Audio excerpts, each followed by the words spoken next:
بسم الله الرحمن الرحیم. ویلکم انور بای، الله دې ډېر عزتمن کاره چې روغلې مو مشخلې علاقې ته او دا د شیندیا ډېر موجودی داسې میوه چرمغز حلوا خرڅېږي هر څه چې زی په تو باندې وګوره دنیا د ګوټ ګوټ نه خلکو ترسي دا چرمغز استادو کچالي دلی نه دینه ودی ویني د مشاهيره په پاکستان شه بلکې په ټوله دنیا شه دا مشاهيره چرمغز استادو چې مو څنګه صرف ملاويږي په اوریجنل حالات شه نه هوار سړی لکه خپل تجربه پکای هو الحمدلله دا د میش خپل ایجاد دا خپل ایجاد مې دا میش فلور نه خپل ایجاد دا و 1973 نه میش دا شای ته راي و دغه ریزلټ دغه چې د مردانه تکته پر ډېر بهترین شای دا و تقریبا 10-12 دن سے سړی ته ریزلټ پته لاګي الحمدلله ډېر بیمارونه فرق سره شو دا څه استعمالي ملګری ته وځي په دشه میوه هو ډېر زیاته میوه ده تقریبا 14-15 قسمه میوه چې کیمه د امیر دغه ته ورچای دغه خپل فارمولا ده او په دمن تقریبا ټایمینګ یا 10-12 غنټه په تیرول لاګي چې کته چې مو ته سبو هروشه و ته مو وې چې منه مو ته اس کوشتا په 4 2 سره فل حال ختم وي ته چې مو ته سبو ترسا په بیره شنه جوړې چې چې شای خرو پیږي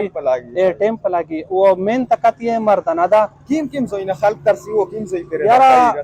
دا شای خو چې کیم دا امریکا ته تل د استرالیا ته تل دا مطلب دا د یورپ ممالک شه دي کنه او چې کیم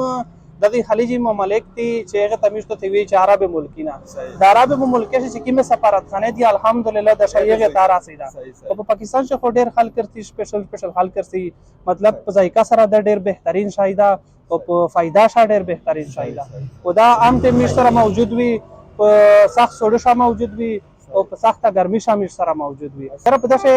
اصلي سامان چې کوم دا میوه هم توشله 14-15 ډیفرنٹ قسمه میوه استعمالېږي او ګوبیندا او زیتون تیل مطلب زیتون تیل دا مین شایدا په دغه مطلب میز نه خلک ډیماند کوي د قسمه حال شای کنه سیک اصل غوړي شای سیک تشای هو زیتون تیل استعمال میش پدا کوي چې دا هر قسم سړی وړای شي وړي کې نه اونسه ازوډ راسا د صحت ته نقصان نه ورکوي او په صحت باندې هیڅ قسم ساید افیکټ نه لري او دغه شی ایکسپایر یا نشته دا 8-10 دن د پر دغه څه پریت وي دغه څه د پریت وي بغیر فریج نه و فریج چې کښش دا ډېر ټیم تیرای مطلب په میاشت نه زیات ټیم تیرای بل خیالي بای میش چې کیم